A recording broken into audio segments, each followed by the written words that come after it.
Welcome to the Lambton College International Graduate Services and Support Center, your dedicated resource for navigating life after graduation. We know the journey can be complex, from understanding immigration processes to making career decisions and expanding your professional network.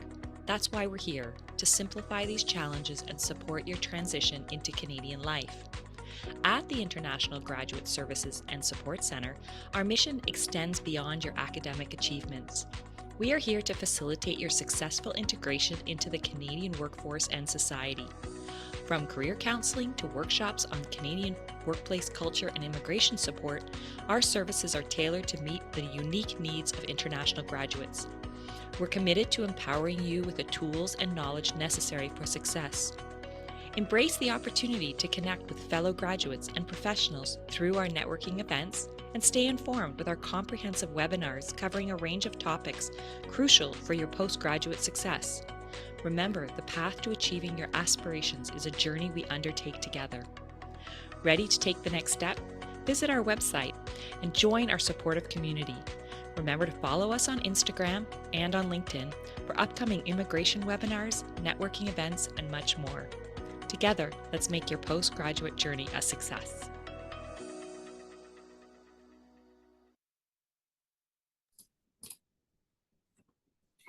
All right, good morning, everybody, and thanks for joining us today. My name is Cristina Yiguren, and I'm the coordinator of the International Graduate Services and Support Center. If you are here today, it means that you just graduated or you're going to graduate soon. So we want to congratulate you on this journey. We understand how difficult the process may have been, but we're here to support you all the way, and we want to explain you the services available for you after your graduation. I want to remember as well that we're recording this session so that you can watch it later again on our YouTube channel, and you're also going to get a recording shortly. I want to invite you to follow us on our social media accounts where you're going to find the latest information about the center. Next month, we're going to host an amazing webinar on express entry that I really recommend you to join as well. So stay tuned, check your emails and our social media accounts, and you will get all the information you need. This center is dedicated to assisting you, our international graduates, as you seek employment and settle into Canadian life following graduation. Our international students from all four campuses have access to immigration, career advice, and networking events. Also, there are countless reasons why you can take pride in being a Lambton graduate, as I'm also very proud of working here. We've been ranked as one of Canada's top research colleges, and we're here to support you all the way, as I mentioned, even after your graduation. We're one of the very few colleges in Canada that has a graduate center to support you. Today, we're going to discuss a very interesting topic, the post-graduation work permit. Right now, there are lots of doubts about it, and also the spouse open work permit. And we do have an expert with us. We have Maciej Błaszczyk. Maciej is a regulated immigration consultant. He also holds a Master's of Education and has over 15 years of experience helping international visitors finding immigration pathways to Canada. We have worked with Maciej in the past. You will find he is amazing. He is very enthusiastic. So thank you once again to our graduates and Maciej. Thanks for being with us. And I will pass it over to you now. Thank you. All right. Well, thank you, Christina. Thank you so much for that very, very warm introduction. So I will take it over here. There we go. So today we're going to focus our presentation on staying in Canada after graduation. We're going to take a look at the postgraduate work permit, the spousal open work permit, but we're also going to take a look at some other programs as well. So my name is Maciej Błaszczyk. I am a regulated Canadian immigration consultant, founder of Future Soft Immigration. If at any point you'd like to schedule a consultation with me, you can if you have any questions. But at the same time, Christina, I'm hoping that you will be able to help in the background here. And please, everyone who is here, please do use the Q&A section of the Zoom, and please put your questions in there. I'm going to talk about a lot of different things, including the category-based invitations, OINP, Rural Community Immigration Program, even touch upon a little bit about the sponsorship. I realize things are very tough for newcomers now trying to find new pathways to Canada. So I'm going to look at this in detail. On the 12th, I'm going to look at different programs, including the startup visa program and entrepreneur immigration, look at category-based system even more. But first of all, guys, let's go ahead and take a look at the newest changes to the postgraduate work permit. So as of November 1st, I think everyone's aware here, there are new language requirements and new field of study requirements. Now, these field of study requirements, they're basically very much aligned with these field of study requirements. You can find them when you're looking for the postgraduate work permit applications. There are about 95 different pages. There are like 95 pages listing all these field of study requirements.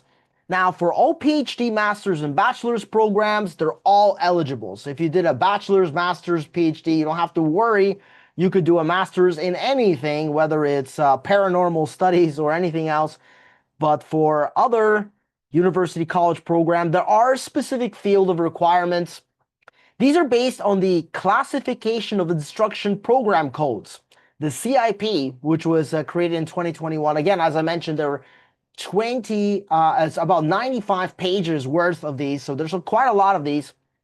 But generally speaking, these will align with the category-based invitation. So the point, of course, of this is you're supposed to get a postgraduate work permit if you somehow align with Canada's future goals. And so these roughly align with the strategic goals in the express entry category-based system. So again, if you're thinking about studying, if you're choosing a field of study, of course, you may have to look through this, but again, that's what's the point. But here are some important facts. If you are applying for postgraduate work permit, first of all, very important mistake some candidates make here. Once you get your transcript or your letter of completion, you must stop working, right? So just because your study permit is still valid doesn't mean that you can continue to work those 24 hours per week. You have to stop working as soon as you receive your transcript or letter of completion. If you continue to work after this time, you may become disqualified for a permanent for the postgraduate work permit and even make yourself inadmissible. Now, very important. You'll have 90 days to apply for restoration of status as a student after your study permit expires. So your study permit is, you have to be careful because your study permit may be valid after you receive your transcript of letter of completion. It doesn't mean you have to work, but you have to be very, very quick here to apply for your postgraduate work permit because you must have a valid study work permit at the time of the application for postgraduate work permit to continue working while waiting for your decision to be for your postgraduate work permit to be approved. Okay? So if you, so in essence, if you don't apply right away for your postgraduate work permit, and you allow for your work permit to expire and you can still apply for your postgraduate work permit after by applying for a restoration at the same time as your postgraduate work permit. You will, of course, have to pay more fees to pay also for the restoration, including for the postgraduate work permit application, but you will not be able to work as you wait for your decision for your postgraduate work permit approval. Okay, a lot of candidates tell me, oh, as soon as I apply for a postgraduate permit, I can work, right? Well, you can only work while waiting for your postgraduate work permit if you're applying while your current work permit is still valid. Okay?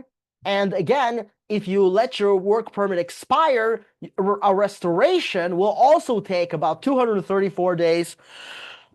So the application time, the approval time for work permits from inside of Canada are extremely backlogged.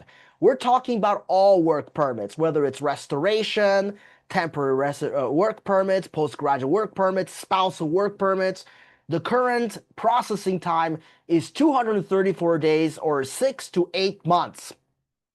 Okay, that is a long time. That's more than half a year, right? So in order to avoid this circumstance and be able to work right away, it is absolutely essential that you apply for your postgraduate permit before your study permit expires. Otherwise, you'll be waiting for a very long time. Any questions at this point? Yes, we do have one. You already explained, but probably it needs a little bit more of clarification. Where was that? What does it mean stop working after receiving my transcript and letter of completion? So basically, once your program is complete, you will receive a letter of completion or a transcript officially telling you that your program is complete. That is the date at which you have to stop working. Perfect. And once you applied, you can keep working regularly. So, but Once you just stop. You have to stop working at that point. You have to stop working. You can't just keep working. But as long as your study permit is still valid, you can apply for your postgraduate work permit. Okay. And that's the only question that Good. About, yeah, the other questions are about spouses, so we will be covering that later, right? Yeah, in just a second here. Okay. So very important, you must have status as a student or visitor to apply for a postgraduate work permit inside Canada. And if you do not restore your status within 90 days, you will have to leave Canada, apply for a postgraduate work permit from outside Canada. And again, because of those processing times, you really don't want to wait because that's going to be a problem. And this is all. Now, the good thing is that you can apply for your restoration at the same time as your postgraduate work permit. And that's good because you must apply for your postgraduate permit within 180 days. If you apply after those 180 days, that you lose your chance. You will not receive your postgraduate work permit, and you'll never have a chance to receive a postgraduate work permit within your lifetime. Now, what happens if your postgraduate work permit gets rejected?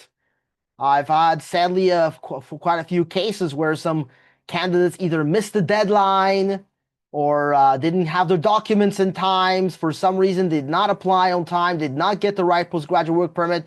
They thought they were okay. They were even working at the time, but they did not get approved. Well, unfortunately, you cannot appeal the decision. You cannot appeal the decision for your postgraduate work permit. The only thing you can do is, one, you can apply for reconsideration using the web form. Now, this works sometimes if, like, for example, you were rejected because there was a missing document, and let's say the college or the university you were studying for gave you that document late. This has happened as well. They gave you the document late, right? It was not your fault. You can apply for reconsideration using a web form. And that is like the easiest way. Again, you need to have a good letter of reconsideration. You shouldn't just use the web form. The web form looks really easy. It's just you write something, you say submit, that's it. You have to structure that letter very carefully to provide the correct details and context, provide a good letter there in order to be considered for reconsideration. But if this fails, there is really nothing you can do except to apply for a judicial review. And that is a rather expensive process. You have to use an immigration lawyer in this case. Again, it does. And again, there is no certainty that this will work as well. So just a big summary here for the postgraduate work permit. If you want to, and again, you basically have two choices: wait 360, 300, or I guess it's like 334 days or 7 to 8 months to have your postgraduate work permit approved, during which time you may have to wait at home for this application to be approved, or apply for your postgraduate work permit before your study permit expires, so that you can, from the moment you send your application, continue to work full-time as you wait those 7 to 8 months for that postgraduate work permit to be approved. Okay? So we have, sorry, Matthew, another related question here. Yeah. It's been 1 month. I applied for my postgraduate work permit, but I haven't received the letter from IRCC yet. Can I continue working? Did you apply for a postgraduate work permit? It says that this person applied 1 month ago, but he hasn't gotten yet the letter from IRCC. Did he get no confirmation whatsoever that the submission was there? Yeah. I think that's the thing with him. So these are automated, right? So at the moment you submit your application, there should be an automated letter of confirmation. If there's no letter of confirmation, I'm not sure if he applied properly, right? So again, these letters come automated. These are automated letters that come from the system. So at the moment you press submit, a letter is generated to you. There is no visa officer that generates this letter. IRCC does not make these letters. The letter is just a confirmation. So take a look at your application, look at your GC key account, look at your messages. There should be a mail of a confirmation, or they sometimes call these letters of communication. Look at the letter of communication, read through carefully, and if you're not sure, scan the QR code, book your consultation. We'll see if we can help you out. Thank you. Okay. Okay. Let's move on for the spousal open work permit application. So remember, from January 21st, we have new updates to this, new restrictions. Previously, an applicant just had to have a position in a tier 0, 1, 2, 3 category, right? In many cases, that was great because you could actually apply for your spousal open work permit even at the moment when you applied for your postgraduate work permit, because you could have applied while still continuing to have the job you had previously. This is different now. So in order, first of all, to qualify for a spousal open work permit, you must have a position in a tier 0 or 1 category, or a high-skilled occupation, a tier 0, 1 category, or select high-skilled occupation tier 2 or 3 occupations. Again, we're not going to list these occupations here because there's a lot. There's over 100. There's like 100 different positions that are qualified under tier 3 positions. So you have to look through this and identify that your current position that you are working for is among one of those tier 2 or 3 positions if you do not have a tier 0 or 1 category work position. Also, at the time of the application for your spousal open work permit, you must have at least 16 months remaining on your current work permit at the time of the application. So you must have at least 16 months of work permit left when applying for your postgraduate, for your spousal open work permit as the main applicant. Also, big question here, other dependents such as children are no longer applicable. So under the pre-January 21, 2025 system, not only your spouse, but your dependent children could also apply for work permits.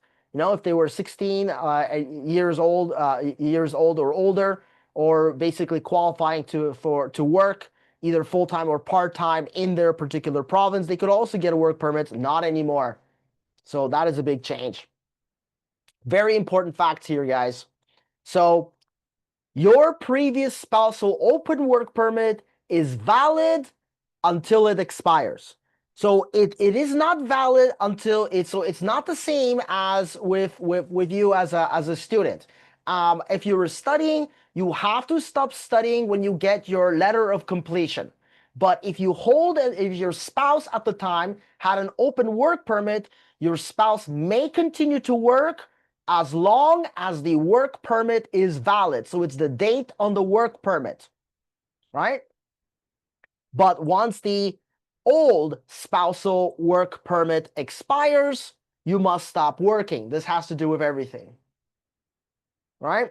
So very, very important. And here is a big, big, big one here. And I guess a lot of us are unhappy with this. You cannot start working while waiting for your spousal open work permit application to be approved, right? You actually have to wait, and you'll have to wait those 234 to 7-8 month processing time, which is frankly quite brutal. So again, you cannot apply for your spousal open work permit at the same time as you're applying for your postgraduate work permit. And you can only apply for the spousal open work permit after you receive your postgraduate work permit. only after you receive your position, after you start working in that position, because remember, you have to be working at that position, right? And you can only apply for that while you have that job, and you have to, it's a long processing time. Okay, I'm ready for some questions here, I'm sure. Yeah, there are lots of questions regarding spouses. Hi, Mate. Is it possible to submit a post-graduation work permit for me and my wife without having a job letter, so I can get some time? Sorry, postgraduate work permit? Yeah, I think this person wants to apply for both of them, the post-graduation work permit and the spouse open work permit, but this person does not have a job letter yet. No, it is not. So you don't need a job letter to apply for your postgraduate work permit, but you need a proof of employment to apply for a spousal open work permit, and you cannot apply for these together. Yeah, we do have a lot of similar questions. I don't have, again, spouses. I don't have yet a qualified NOC job under my post-graduation work permit. What are the options to extend my open work permit? I'm sorry, the spouse open work permit while it's currently employed.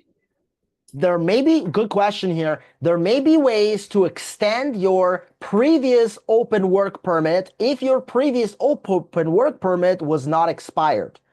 It depends on the date in which you received your open work permit and the conditions under which you received your open work permit. So if you had your spouse had an open work permit under the previous conditions, and depending on the conditions, it may be possible to extend the previous open work permit. The spouse open work permit, right? Spousal open work permit. The problem is that this spouse open work permit is gonna expire soon. Yeah, so it has to be extended before it expires. And in not all cases, it really depends on that specific situation. We'd have to take a look at it more deeply. Yeah, because it says that even doesn't have a qualified NOC job. So probably it's better to book a consultation and try to find the best answer for you. There was a question, let me try to find it, about a passport. Well, we do have already some questions here. I applied for a post-graduation work permit, but my passport will expire next year. Can I send a web form with my new passport once I get it? One more time, sorry. This person has already applied for the post-graduation work permit, but the passport's gonna expire next year. So the question is if this person can submit a web form with a new passport. Not a web form, but what you can do is you can apply for a new passport. And once you get your new passport, you can extend your current work permit. So your postgraduate work permit is valid for 3 years or until the date that your passport expires. But if you cannot extend your postgraduate work permit unless, for this reason, unless it's because of your passport. So let's say you have a 3-year postgraduate work permit, but your passport is only valid for 1 year. You can, in fact, extend your postgraduate work permit into the new passport in order to have all the full 3 years of your postgraduate work permit. So it's not cut short. I get it. What I understand from this question is that since this person already applied for the post-graduation work permit, if he or she does like this, they will need to pay it again, right? Because it's like an extension. Yeah, they'll have to pay for the extension. That's what I think they are saying, web form by sending the new passport with a new expiring date. I think you'll have to still pay the extension, unfortunately. Right. Yeah. Let's see. Web forms are very useful, but they don't always they don't navigate Canada's payment for different processes. So an extension is an extension. They still have to take the passport. They have to still look at the passport. They have to glue that that work permit onto it. So it's still processing fees that cost Canada money, and the web form will not work this way. You cannot avoid those processing fees, unfortunately. Yeah. And another question very related, and you can already explain this one. Thanks, team. So far, my post-graduation work permit has been submitted. The study permit is still very much valid, but no work yet. What happens to my spouse per spouse open work permit? Okay, so again, your spouse does not qualify for a spousal open work permit if you don't have a qualifying job at the moment of application, right? So after you get your postgraduate work permit, that's the point. You gotta find that job. You gotta find that job in order to be able to qualify for your open work permit. So for your spouse. So if you don't have a job, you have a postgraduate work permit. It's your open work permit for those 3 years. That's what you get after being a student. But your spouse will not be able to qualify for any open work permit until you receive a qualifying profession to support that application. Yes, I understood from your presentation, as long as your spouse open work permit is valid, he or she can keep working, but be careful with the expiring date. And if you do not have a job that qualifies, you cannot extend, unfortunately, or apply And for. and remember, you have to have at least 16 months in your work permit left in your work permit at the time of applying for your spousal open work permit. All right, let's see. Probably we'll go with one more and then we'll move forward. I worked morning shifts, and then my confirmation letter came up later that afternoon. And then I applied for my post-graduation work permit that very evening. I work the next day. Is that okay? Yeah. Well, I mean, I would have to say, basically, if as long as you apply for a postgraduate work permit, you get a confirmation that you applied, and you applied with all the conditions of applying. You applied with the right conditions, meaning you completed your program. You did not work more than 24 hours off campus. You had a valid study permit at the time of the application. Then the answer is yes, you are allowed to work while waiting for your postgraduate work permit to approve. Then yeah, you're going to be cool the next day. And again, it's not a hard application, the postgraduate work permit. That's what you do. You apply, and then next day I'm go back to work. I am good, right? That's it. That's the way. You're pretty much going to get a letter from the government right before you apply. Yeah. So with that, you and again, and I gotta say, because this causes a lot of problems for individuals. Sometimes your work permit, let's just say your study permit expired and you applied for your postgraduate work permit, and then you're working. You're essentially working illegally. It doesn't mean that IRCC is going to be at your door the next day, right? The consequences of this will come when you have to do your taxes and when you have to submit your taxes if you ever wish to apply for permanent residency in Canada, right? Imagine how tragic this would be. You work during this time while waiting for your postgraduate work permit to apply, while you shouldn't, because your study permit expired, right? You did something wrong, and then you worked and you thought everything was okay. You get your postgraduate work permit at the point and you continue to work, right? 2 years later, right? You accrue work experience, you apply for permanent residency in Canada on the provincial or Canadian level. They do a very careful audit. They look at your taxes. They look at the time that you've been working, and they realize that you worked during the time that you're not supposed to work, and you get PR rejection based on misrepresentation. You do not want to do that. So this is where those checks and balances happen. Those checks and balances don't always happen immediately in Canadian immigration, but they do cost you long term, which is why you have to be very, very careful. Perfect. One more question and then we can move forward. Can my wife keep working if I haven't applied yet for post-graduation work permit? She has a valid open work permit. As I mentioned before, your spouse, your spouse's open work permit is valid until it expires. You, as the main applicant, as the student that has completed, has to stop working when you receive your letter of completion, not when your study permit expires, right? We do have lots of those questions. So yeah, that is the question. So basically, while you were a student, your spouse received an open work permit. Your spouse may continue to work for the duration of the work permit's validity. That's it. The date on that work permit is the date, nothing else, right? And usually that date coincides with when you graduate, by the way. But sometimes it doesn't. Sometimes it's longer. And so, yeah, as long as it's valid, then it's valid. That's all you need to know. Okay, good. I said that was the last one, but we do have one more here, Matthew, Okay, please. let's go. Let's go.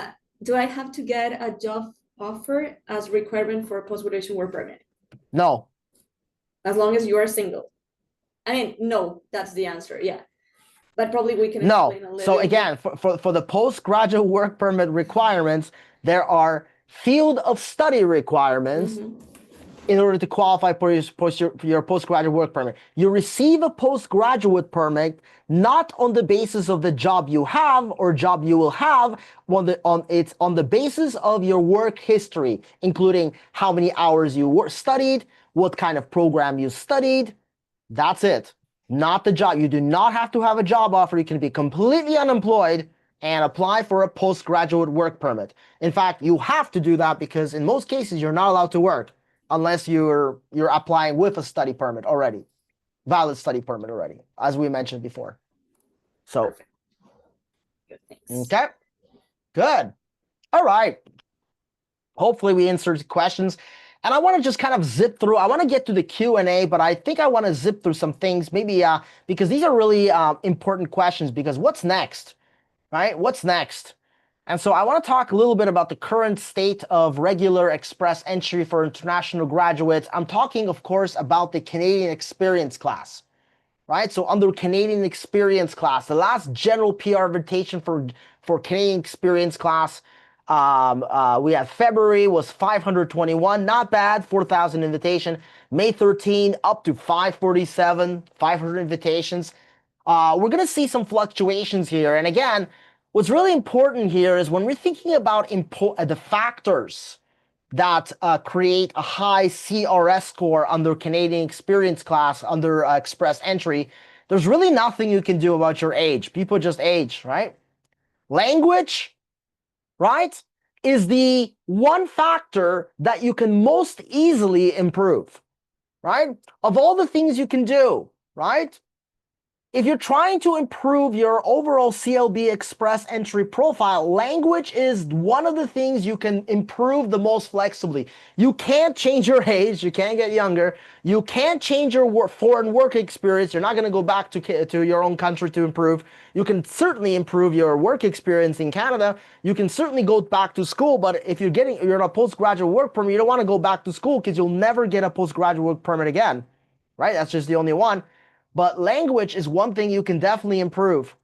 And so, if you're reaching a band 7, you may qualify for minimum requirements. I realize that band 7, CLB 7 is the new language requirement for postgraduate work permits if they're in tier 0, 1 categories, right? But important thing, once you reach a band 8, right?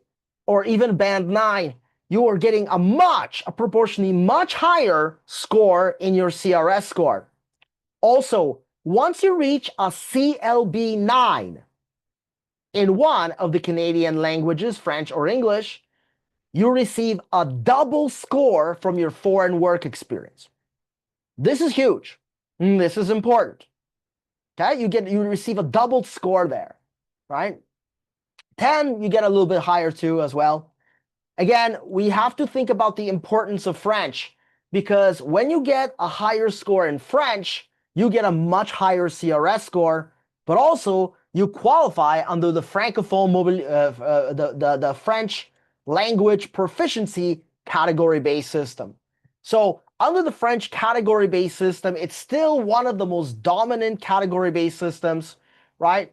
And you can now earn up to 50 additional points for strong language skills. So if your French score is 7 or higher in all French language scores, you get 25 additional points if you have a CLB or lower in English, or 50 additional points if you get CLB 5 higher in all 4 English scores. So if you can basically speak CLB 5 in English, but you receive CLB 7 in French, you get 50 additional points, right? And I can tell you that from what we're getting here from the communications from the Liberal Party and in the trends, French will still continue to be a very important category. So if you can improve your French, if you can speak French at CLB 7 or above, you may qualify for the category-based system And it's still, we're going to see a lot of these. Again, a lot of people ask me, why French? Why is it so important? Well, because Canada doesn't want Quebec to separate. Canada, the rest of Canada doesn't want Quebec to separate from Canada. So this is one way of actually keeping it there by making the rest of the country more francophone. The next very important, I guess the biggest category would be the healthcare occupations. We've seen a lot of changes in the healthcare occupations. So again, healthcare, very important. Canada has an aging society. And so we're going to still see a lot of Canadian healthcare related jobs. And we're going to see more pilots in 2026, the next pilot in 2026 for healthcare occupations related to personal support care. STEM categories have really fluctuated. This used to be the second biggest, like really big category. It has shrunk quite a lot. We got rid of a lot of things, including data analysts, right? We now have insurance agents and brokers. That is very exciting to hear that. Insurance agents and brokers. My goodness, that's very important. But again, one of the things I always think about these categories is that it's really hard to plan your permanent residency pathways when you're thinking about what's going to happen next.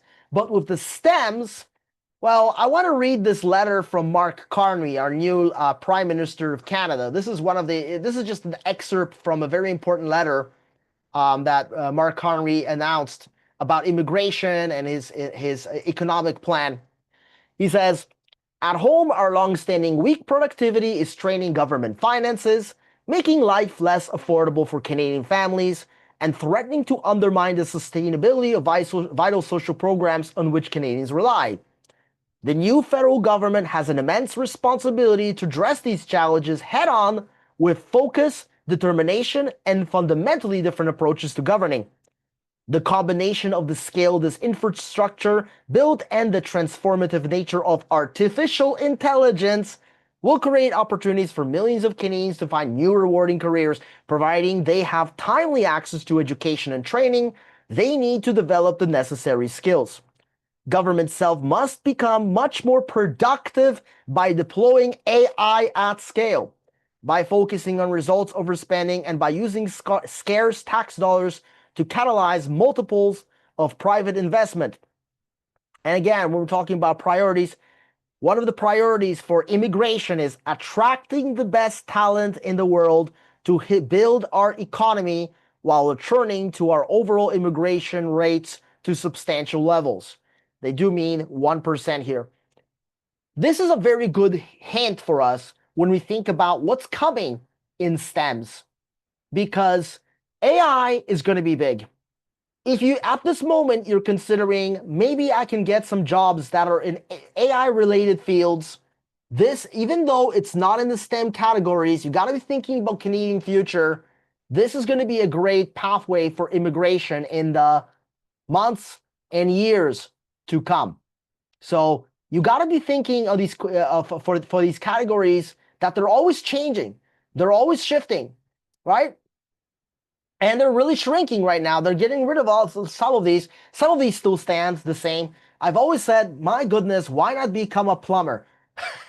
Plumbing has never been plumbing, carpenters, the skilled trades. Skilled trades are important today. Skilled trades will be important tomorrow. And when I gotta tell you, so guys, if you're pursuing skilled trades, you have to be pursuing skilled trades early.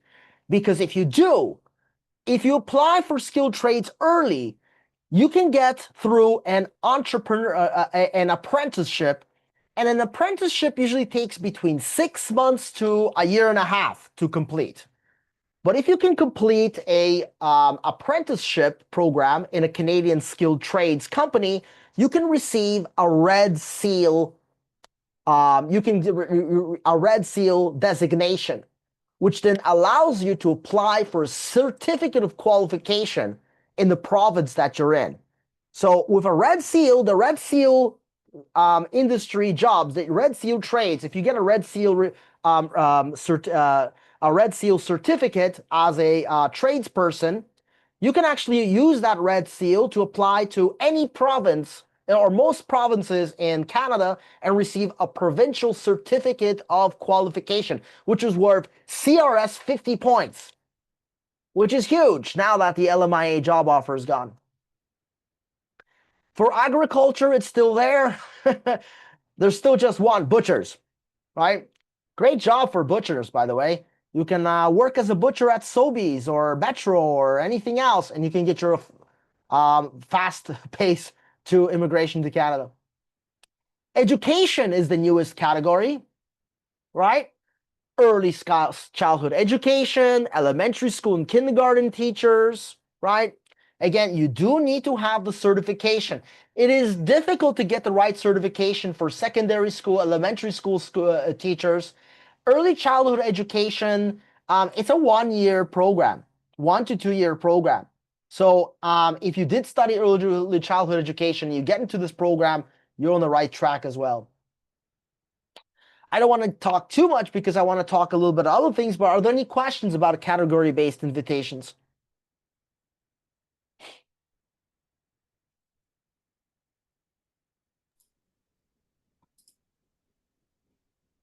We will go now with a couple of questions.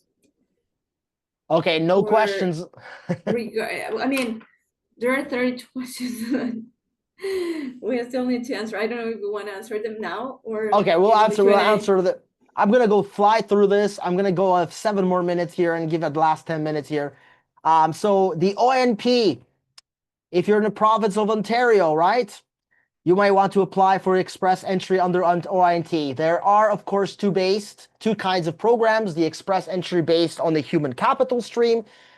These are basically CRS based. So once you create express entry profile, you select province of Ontario, you get automatically selected, right? And then there's the non-express entry profiles, right? These are where you have to create expression of interest to the province of Ontario. The foreign worker and the international student stream, again, those are the most popular for international students, right? And again, I've done a webinar on this, right? There still continues to be, again, one of the biggest challenges is getting the approval from the employer. You got to get a support. Now, unfortunately, again, for 2026, we're going to see what happens because, we had very high numbers in 2023, very high numbers in 2024, and we have 0 invitations for 2025 right now. Nothing. So from what I know is this is still forthcoming. This is still forthcoming. But if you are now, if you have created expression of interest to the province of Ontario, right? One thing you can change easily or not is, the language ability, obviously, but also regionalization. You may not be able to change your field of study where you studied, but basically you can get out of the GTA area. If you're in the GTA, you're not getting a lot of points for the OINP, right?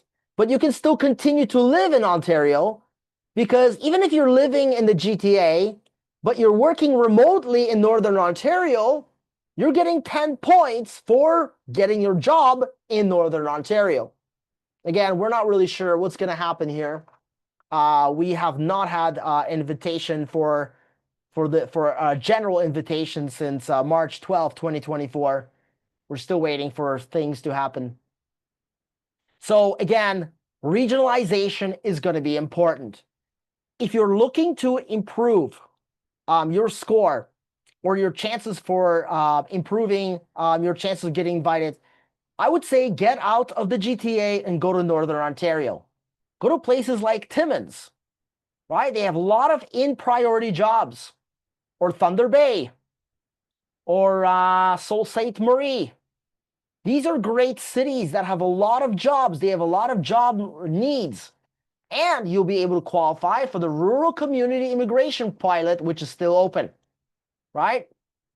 There are actually 14 participating areas. 5 of them are in Ontario, right? And their aim is, the target is 5,500 candidates in 2025. They haven't done a lot of these invitations yet. So there's a lot of potential in this category. And as I mentioned before, I would say that the CRS system will be changing. They're going to be changing a lot in 2025.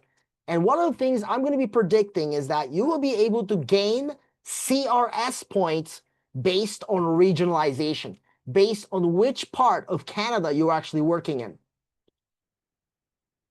The final thing I'm going to talk about is spousal sponsorship. I get a lot of these. Like, these are most common questions I get. These are the most common inquiries. Okay. People are getting a bit desperate. They're asking me, oh, okay, I have someone who's willing to support me. I have a permanent resident boyfriend, girlfriend who's willing to support me. Remember, there are only 3 kinds of relationships that are qualifying for sponsorship. These include marriage, common law relationships, and conjugal relationships. Right? Now, with marriage, right, it's more than just that ceremony. You cannot be married by proxy, right? You have to be married under Canadian laws. But even if you get married, you may get still rejected for a spousal sponsorship, right? Ideas, right? Is there any differences in age? Have you guys been spending time together? Do you know about each other's parents? Common law, remember, you have to be living together for at least 12 months. And it's basically, you have to be cohabitating for at least 12 months, which means you need to have proof of cohabitation over the last 12 months. But if you are in a relationship with someone, you can sponsor them under conjugal, even if you're not living together. But for a conjugal relationship, we're looking for a very specific social, economic, political reason why you are not able to stay together. So again, no matter which of these relationships you are hoping to use as a means of secure permanent residency, remember the main important thing here is to establish that this is a genuine relationship. So if you're planning to live with someone for the next year and have that person that living with you sponsor you as a common law spouse, make sure you have social media, you know each other's parents, you have met each other's parents, perhaps you've traveled together, you share expenses, and you're able to prove that. Okay, so at this point, I think we're good. Let's go with Q&A. I am ready for questions. Amazing. Thank you so much, Macho. We do have 36. Let's see, what can we do here? My GC key got revoked. Sorry. Can we do something for this? You should just your GC key got what? revoked. Rebooked? Revoked. Revoked, I think. Yes, revoked. Okay. What? Well, my question will be why, right? So the purpose. So well, I mean, you can appeal the decision. I mean, when a GC key gets revoked, there's got to be a reason for it. It's most certainly automated in certain respects. Depending on the circumstances, we may be able to do something about that. But we'll have to understand why. That would be a serious situation where we'd have to dive deeper into this. I cannot give advice for that situation so readily, honestly. We have to understand the circumstances. Okay, thank you. Another one. I raised a web form where I made a mistake, not including my previous visa rejection from Australia. I included it on my study permit while applying, but I missed on my post-graduate work permit application. Will this web form impact my post-graduate work permit application? I raised a web form, but it doesn't show up in my IRCC portal. Yeah. So first of all, if you did not include information that could have previously made you inadmissible or had an impact on any of your applications, then it could make you inadmissible to Canada. Could have made you inadmissible. That being said, that would be my immediate step, is write a web form, immediate application, try to explain it, try to finish it. They may not always come back to you immediately. They take a lot of time. And so what happens is the web form, you send the web form, it doesn't just automatically update the system. The web form is taken by someone, it has to be reviewed, the information needs to be reviewed by an officer, and then changes can be made after that, right? So the web form does not update the system, right? Yeah, we should be very careful with the information Remember, we if you, provide. it depends also with the kind of application. If you're doing express entry profile, you can update your express entry profile, right? Okay, good. Thank you. You can probably book a consultation so you can find the best answer for this specific question. Let's go with another one. My spouse is outside Canada and I'm looking to apply for a spouse open work permit for him when my post-graduation work permit gets approved. What is the recommended amount of CAD I should have in my he should have in his account, and also if she or he can where was it, can support showing the funds he has here. So I would say Google LICO, L-I-C-O. LICO is basically just Google, ask Dr. Google for LICO. It will pop out a chart, and depending on how many dependents you have, this gets updated regularly, by the way. But if you just put LICO, go to LICO and look at the, it will tell you how many dependents, how many children you have, and that will tell you what the LICO is going to be. Okay, another question. This one is very interesting. The 16 months reminding doesn't apply for students. Most students' permit expires like 3-4 months after the finishing of the postgraduate studies. I guess it's reminding, you were saying about the 16 months to apply. I don't know if we can go back to that slide. Okay, I think we're confusing the qualification for a spousal open work permit. When you're applying for a spousal open work permit, you must have at least 16 months of a work permit remaining as the main applicant for your spouse. But when you're applying for a postgraduate work permit, you do not need to have any work experience, and you do not have to have any work. You do not have to be in employment at the time of the application. Your postgraduate work permit is, your qualification for your postgraduate work permit depends on your previous educational credentials, not your work experience. Okay. And as long as your study permit is still valid, whether it's 2 months, 1 month, or 3 months, you can apply for your postgraduate work permit and continue to work. Perfect. I have received my confirmation letter, but I did not get the confirmation from my kids who are still toddlers. I applied for an extension for them. Okay. I think this person is wondering if he or she will get the confirmation later on. You Absolutely. Well, I didn't hear a question. I heard a statement here, but basically, what we can see here is that yes, processing times vary. Processing times vary, and I've had applications where the husband, the spouse, and children got approved, and the main applicant didn't get approved for months later. So it depends, really. Just need to be patient. I cannot find, there was a very interesting question about a spouse. I cannot find it right now, but mainly it said that they cannot apply right now because they do not have a tier that qualifies him to or her to apply for a post for the spouse. But if they were asking like what will be the process once they get it, like once they get the job offer they need, what's the process for the spouse? Is it a web form or something separate? It's an application. It's a full application. You don't just set a web form. For an open spousal work permit application, you have to actually start a spousal open work application formally. It's not just a web form. Web forms are used for updating information, asking questions, right? So you can ask questions about your application. You can ask about the progress of your application.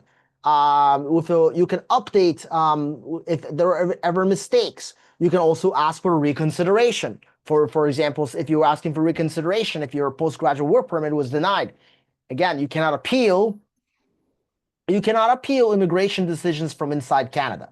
You can only appeal immigration decisions from outside of Canada. But again, web forms are not used to apply for any work permit or visas. You cannot use a web form to apply for any work permits or study permits or temporary resident visas. Okay, so keep in mind something different. You need to go through the process again. This question is very interesting as well.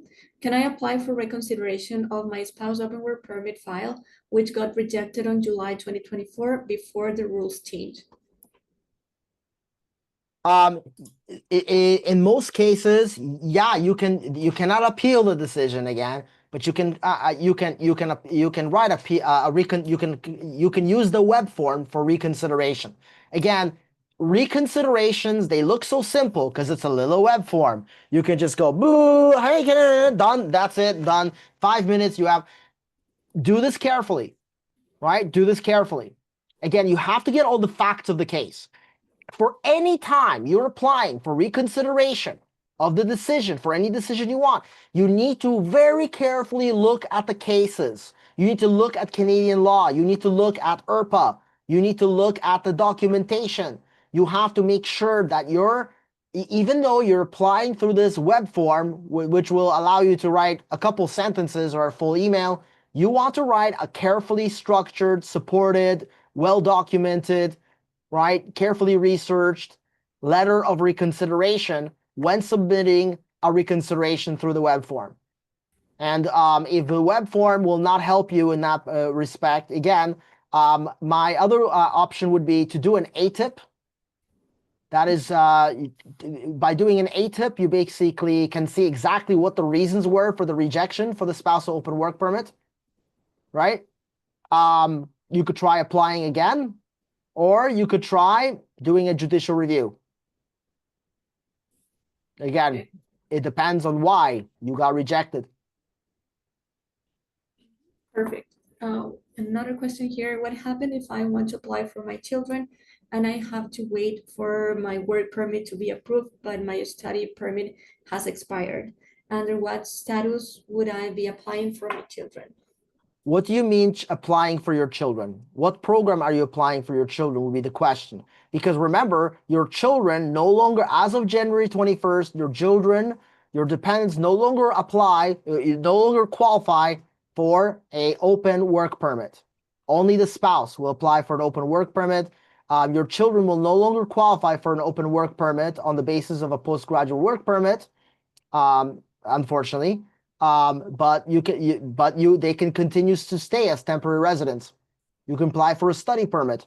And again, it depends what you applied and which circumstances. This would be a more complicated question. I would suggest you schedule a consultation. We get the facts of the case and we get things analyzed, and if they're and see what we can possibly do. So children can apply for open work permits based on certain circumstances, but they're mostly aligned when the parent receives an open work permit or a work permit that connects with Canada's long-term permanent residency pathways. But under a postgraduate work permit, only the spouse will be able to, you can only sponsor or apply for your spouse for an open work permit as of January 21st, 2025. That is no longer possible for dependents such as children. All right. Yeah, if you need to book a consultation, you can scan the QR code over there. And I also shared Matt's information in the chat. So go ahead and try to book a consultation. He can try to solve all your questions. We can go probably for one more, Matt. Sounds good. Okay, this is about the OIMP. We do have a webinar with Matt actually regarding OIMP. I recommend you to go to our social media accounts and you can find it there. But the question is, what is the requirements for the employer under the OIMP application? The requirements for the employer under the OINP application are almost the same as a student, except that if you're under the employer, so there are two streams, foreign worker stream and international student stream. Under the foreign worker stream, you have to have a tier 0, 1, 2, 3 position. You have to have you have to have experience working on Ontario for 2 consecutive years under the same NOC. And on the same tier, like basically under tier 0, 1, 2, 3. And at the time of the application, your current job offer has to be at least median or above wage. It has to be median wage or above. For international student stream, you do not have to have a medium. You can, but it has to be a median wage job. It has to be less than minimum job. You don't have to work for many years. You can apply as soon as you have a job offer. But remember, Full time, right? Full time. But remember, again, that's why I kind of mentioned here. It's in the slides. If you download today's if you download this video, you'll be able to see my slides. I did touch upon it, but basically here, if I just bring this up, yeah, there are specific requirements for the student stream if you are a postgraduate in Canada and you want to apply for the postgraduate for the OINP. Basically, if you're looking for the requirements, well, they are here. Again, I'm just being nice, but there you go. So yeah, most importantly for this is that if you're in the GTA, that your company must make at least $1 million in total gross annual revenue and have at least 5 full-time employees, and they must be able to support you. So it's not just a letter of support. There's an actual form in which they'll have to list their past taxes and how many people are working there. And many companies, even big companies, are not willing to do that. So again, very important. You need to talk to your employer and make sure that your employer is able to support you. This is the same for job offer international student stream and the job offer foreign worker stream. For both of these is where you have to create expression of interest to the province of Ontario. And again, what's important here is that you need to get your employer to support you for both of these streams. As I mentioned, we do have a whole webinar about OINP with Mache. So go to our YouTube channel and you will find it over there. There are also many questions about the tier, if this tier qualifies or not. Again, we do have a webinar with Mache about the tier, which is very informative. We cannot answer those questions right ahead because sometimes we need to know your duties and it's a whole process and it takes a lot of time, but you can go through that webinar and try to find the answers. And if you don't mind, Mache, the last one. Yeah. All right, let's go with this one. What will be my options if I can find a tier 0-1 job since it's needed for my spouse open work permit extension? One more time. What will be my options if I can find a tier 0-1 job since it's needed for my spouse open work permit extension? So I think this person wants to know what to do if he has or she has, for instance, a tier 4 or 3. How can they apply somehow for the spouse? Yeah. So again, for the spousal, it's select. Again, it's going to be select jobs. So again, for the spousal work permit, right? You have to, yeah. So for the spousal work permit, you have to look at the website. You have to look at the website because there are like there's like 100 different jobs, about 100 different jobs in tier 2 or 3, and they're listed on the specific government website. You have to formally go through that list and see what those options are if they align to what you're doing. So I didn't include a list of 93 knock codes as basically that wouldn't really help. And they're changing all the time. So what you want to do is look at the qualifications and take a look at the list there on the government website. There are about 100 different positions. Again, if you like to, you can schedule a consultation and I can help to look at your past working experience. We can take a look at your education, but most certainly you can do this by yourself just by looking at these jobs, researching these positions and seeing how they align with your past work experience, your education, and your personal interests. Perfect. Thank you so much.